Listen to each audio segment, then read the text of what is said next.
Hello, welcome to Exodus chapter 18. Jethro, the priest of Midian, Moses' father-in-law, heard of all that God had done for Moses and for Israel, his people, how the Lord had brought Israel out of Egypt. Now Jethro, Moses' father-in-law, had taken Zipporah, Moses' wife, after he had sent her home, along with her 2 sons. The name of one was Gershom, for he said, I have been a sojourner in a foreign land. And the name of the other Eleazar, for he said, the God of my father was my help, and delivered me from the sword of Pharaoh. Jethro, Moses' father-in-law, came with his sons and his wife to Moses in the wilderness where he was encamped at the mountain of God. And when he sent word to Moses, I, your father-in-law Jethro, am coming to you with your wife and her 2 sons with her, Moses went out to meet his father-in-law and bowed down and kissed him. And they asked each other of their welfare and went into the tent. Then Moses told his father-in-law that all that the Lord had done to Pharaoh and to the Egyptians for Israel's sake, all the hardships that had come upon them in the way, and how the Lord had delivered them. And Jethro rejoiced for all the good that the Lord had done to Israel, and that he had delivered them out of the hand of the Egyptians. I read that it is the case that either Jethro became a follower of the Hebrew God here, of Yahweh, or he had been before. In any case, at this moment in time, he was already a believer in Yahweh, and we see why in verse 12. But verse 10 continues, Jethro said, Blessed be the Lord who has delivered you out of the hand of the Egyptians and out of the hand of Pharaoh, and has delivered people from under the hand of the Egyptians. Now listen to this. Now I know that the Lord is greater than all gods, because in this affair they dealt arrogantly with the people. So we see that it was a judgment on Egypt because the people dealt with the Israelites arrogantly. I think, and we're going to talk about company structures later, but what is important to know that just because somebody is under you, just because somebody is a slave, it doesn't mean you have to be arrogant about it. It doesn't mean you have to treat them horribly. And this comes up in the Bible many, many times. And I always said that people are saying that being a cleaner, for example, is a menial job, but I always say that at work that if we didn't have cleaners for a week, the office would look terrible. It couldn't work. The other thing is, we see again a sort of a prefigurement of the gospel here, because in this story here, you have Moses, who is a type of Christ. You have the sons of Moses, who are a type of the Jews. You have Jethro, who is a type of Gentile, and you have Zipporah, the wife, who is a type of Moses Gentile, who is Moses' Gentile bride, therefore a type of the church. The next day Moses sat to judge the people, and the people stood around Moses from morning till evening.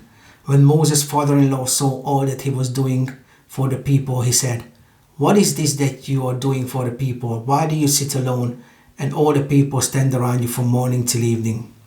And Moses said to his father-in-law, Because the people come to me to inquire of God. When they have a dispute, they come to me, and I decide between one person and the other, and I make them know the statutes of God and his laws. So you see, Moses was sort of a judge there, again a type of Christ.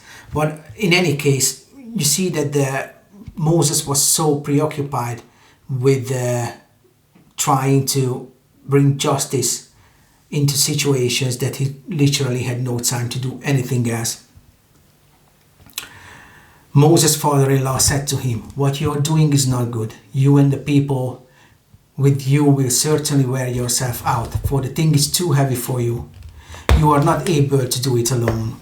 Now obey my voice. I will give you advice, and God be with you. You shall represent the people before God and bring their cases to God.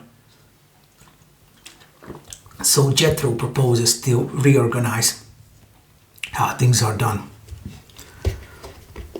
Moreover, look for able men from all the people, men who fear God, who are trustworthy and hate the bribe, and place such men over the people as chiefs of thousands, of hundreds, of fifties, and of tens. Imagine how great, how much better any society would be if people who are in offices, in power, would hate bribe. And let them judge the people at all times. Every great matter they shall bring to you, but any small matter they shall decide themselves. So it will be easier for you, and they will bear the burden with you. If you do this, God will direct you. You will be able to endure, and all these people will go to their inner peace. So Moses listened to the voice of his father-in-law and did all that he had said. Moses chose able men out of all Israel and made them heads over the people, chiefs of thousands, of hundreds, of fifties, and of tens. And they judged the people at all times. Any hard case they brought to Moses, but any small matter they decided themselves. Then Moses let his father-in-law depart, and he went away to his own country.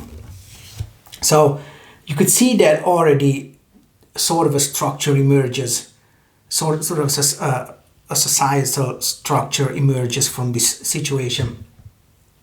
Now I read that either it was a divine revelation to Jethro to give this advice to Moses. However, there's another school of thought which thinks that yes, but when God calls you to do something, he gives you the grace to do the thing he called you to do.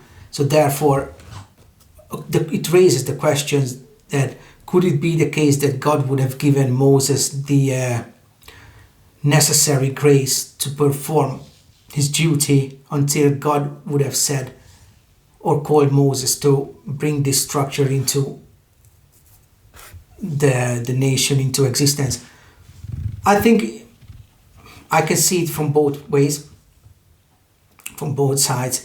I think the most important thing to remember is when I did a church leadership and management course at school, one of the women was talking about this episode here, and what she said was, the lecturer, she's brilliant.